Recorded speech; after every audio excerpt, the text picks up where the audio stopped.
最近行ってへんな。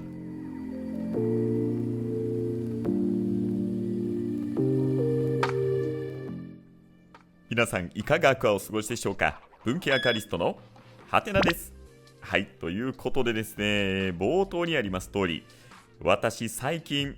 行ってないなと、アクアリウムショップにというお話になります。もうちょっといきなり結論から言わせていただいたんですが、いや最近ね、私アクアリウムショップ行ってないんですよね。で、直近で行ったところで言いますと、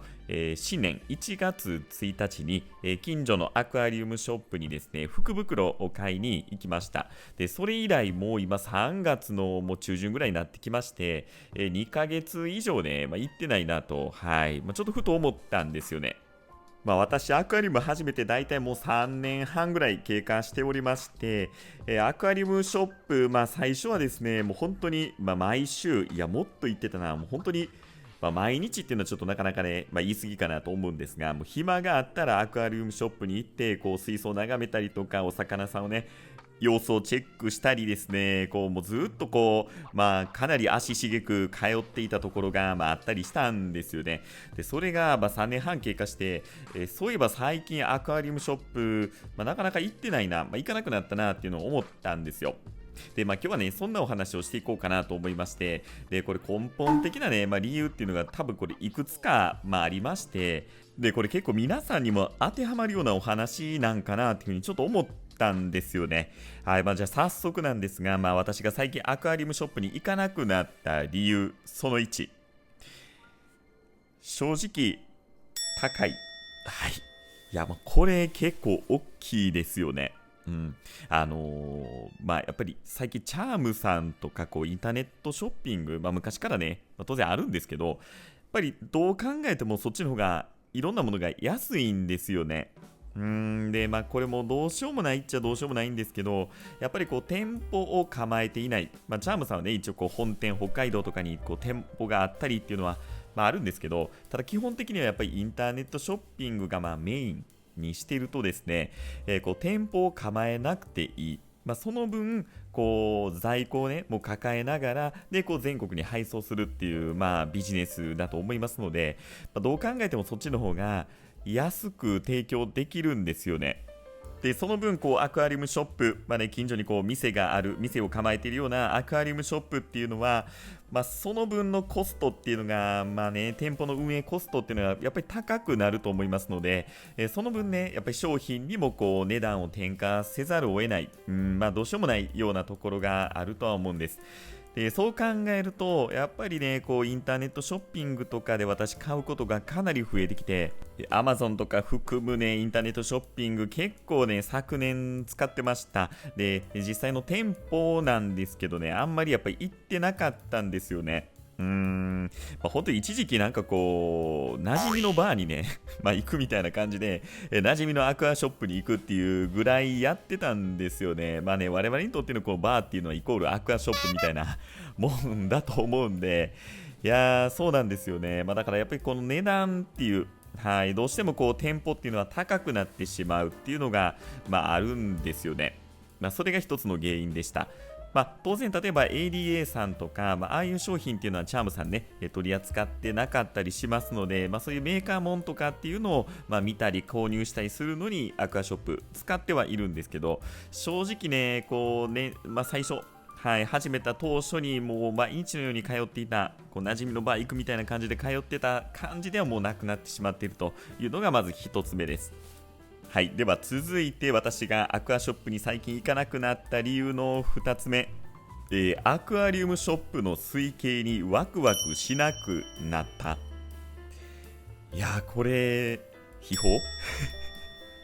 アクアリウム飽きたん、ね思われた方いらっしゃると思うんですが、いや違うんですよ。いやなんて言うんですかね、私、こう自分でやっぱかなり水槽を管理しておりまして、最大でね、多分9台ぐらい、大小合わせて9台もの水槽っていうのを管理してたんですよね。今ちょっとね、引っ越しの過程でリセットとかしているので、そんなにやってないんですけど、それでもね、9台ぐらい、アクアリウム、水槽ね、もう設けて楽しんでいた、水系作っていたと。いうところで、なんかね、こわざわざアクアリウムショップ行って水系眺めに行くっていう時間を取らなくなってきたんですよね。で、これ思い返してみたら、私アクアリウムショップ、行ってた、当初ね、行ってた理由っていうのが、レイアウト見に、なんか参考にしたいなと思って、実際に自分の目でね、レイアウト水槽見たいなと思って、行ってたっていうのは結構理由としてありました。で3年半ぐらいね、アクアリウム始めて今経過して、今ちょっと思うとですね、確かに当初っていうのは、こんなレイアウトあるんやとか、こんな風に水草ってね、レイアウトするんだっていうのが、結構参考にさせてもらってたっていうのはあるんですけど、ちょっとね、年々年々ってそんなにないんですけど、ちょっとね、経験が、自分の中で経験値積んでいくと、もうええかなって、なんか思っちゃった時タイミングっていうのがあったんですよね。いや、これちょっと悠々しき事態。はい、多分ね、これ、もう一つ、ちょっとこれに関連する理由があって、私の近所にあるアクアリウムショップっていうのが、いわゆるなんていうんですかね、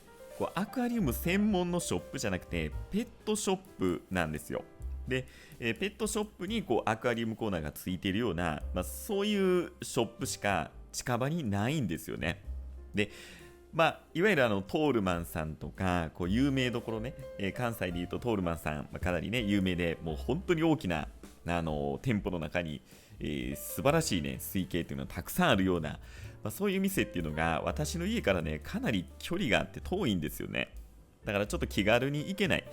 だからもしかしたらそういうアクアリウム専門のショップっていうのが近くにあったらまたこれ別の話なのかなっていうふうに思うんですけど、最近私が行かなくなったのがね、そういう総合ペットショップみたいなところ、そこにある店舗っていうのに本当に行かなくなったんですよ。はい、そこのね、ことを全然悪く言うつもりないんですけど、例えばね、やっぱりもうアクアリウム水槽ね、立ち上げてらっしゃる方っていうのも、かなりね、ベテランの方やったりすると思うんですけど、なんかね、手入れが、行き届いてなかったりだとか、なんかレイアウトね、組まれてても、なんかなんていうんですかね、ビビッとくるようなね、なんかインスピレーション湧くみたいな、なんかね、そんな感じが、やっぱりしないっていうのが、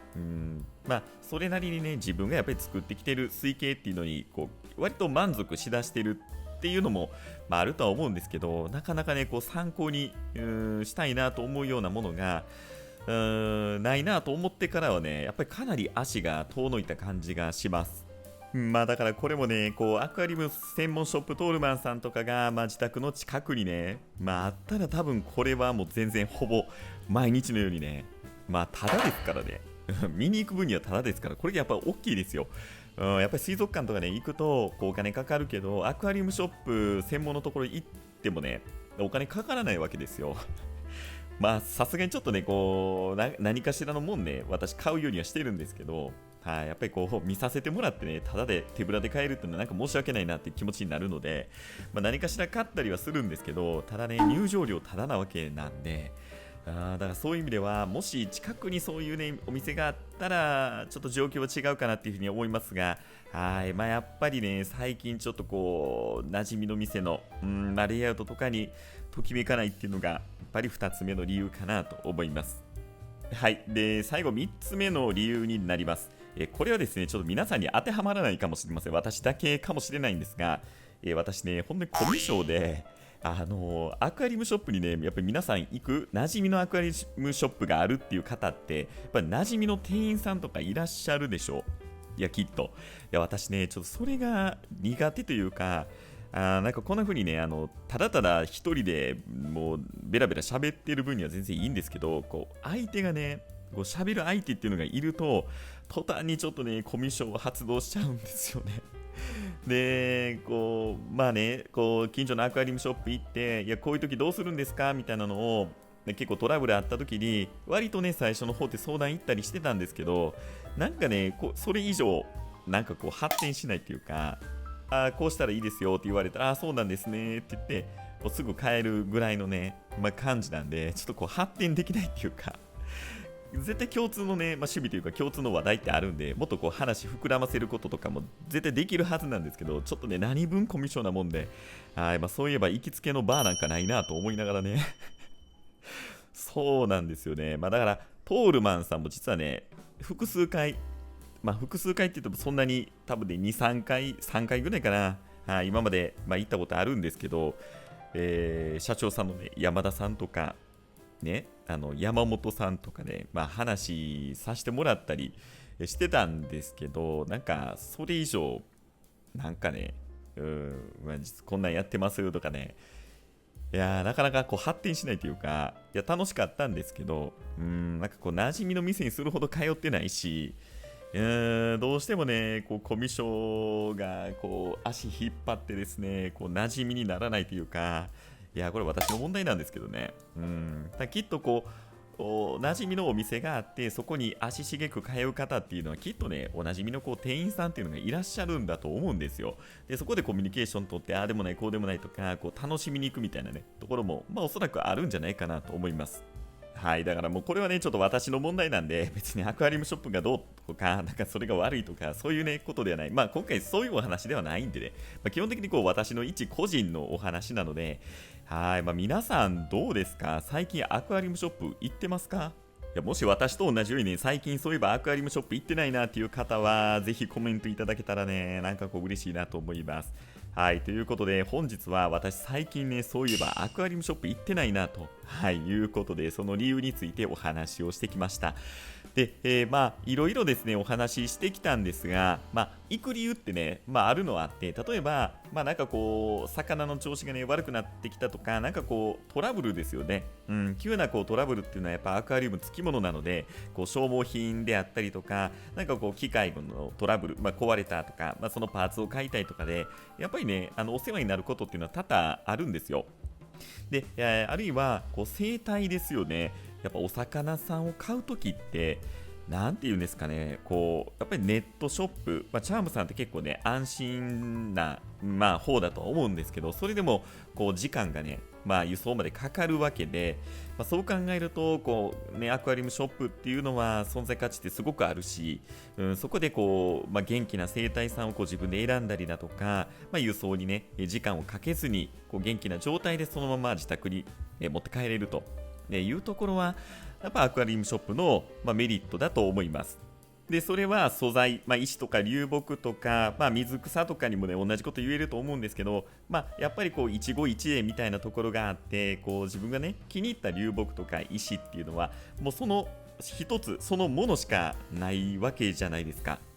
だからそういう意味では、こう、出会いみたいなものは、ね、このアクアリウムショップっていうのは本当にあるので、はい、その辺はね、やっぱり大事にしていかないといけないなと思いますし、ちょっとね、これを機にまた行ってみようと思いますし、なんかトールマンさんとかね、時間空いた時に、ちょっとまた最近行ってないんでね、行きたいなっていうふうには思ってます。はい、だからね、私がアクアリウムに飽きたとか、そんなのね、全然ないですし、なんかこう、アクアリウムショップのことを悪く言うつもり全然ないんですけど、やっぱりちょっとこう、3年半とか経過して、心境の変化であったりだとか、そもそもね、自分の作るこう、推計とかっていうのがやっぱり私の中では好きなので、もうなかなかね、そこの参考にするとかっていうのも、かなり減ってきてるのかなと、ある意味ね、いいことでもあるのかなっていうふうには思うんですが、ちょっとね、寂しい思いもしてるところではあります。もうコロナもね、明けまして、ちょっとこう、アクアリウム熱っていうのは皆さんどうなんですかね。やっぱりこうね、外に出られるっていうこと機会かなり多くなってきたじゃないですか。やっぱり旅行行ったりだとか、そうなると、やっぱアクアリウムの趣味ってね、なかなかこう家族の理解が得られなかったりとかね、すると思うんですよ。なんか最近引退された方とかも結構多いんですかね。その辺ちょっとわからないんですが、いやー、アクアリウムね、なんかこう盛り上がっていったらいいなっていうふうに思うんですけど、それもね、こう楽しむ我々、こう消費者側っていうのは、やっぱりかなり存在大事だと思いますので、そういう意味では、ちょっとね、今後また、お布施をしに行きたいなと思っておりますので、はい、皆さんもぜひね、ちょっと近所のアクアリウムショップ、最近そういえば行ってないなっていう方は、ぜひちょっとね、足運んで、行きましょう。はい。ということで、本日は最近そういえばアクアリウムショップ行ってないなというお話でした。本日も最後までご視聴ありがとうございました。ぜひこの動画が良ければ高評価、チャンネル登録をよろしくお願いいたします。それではまた。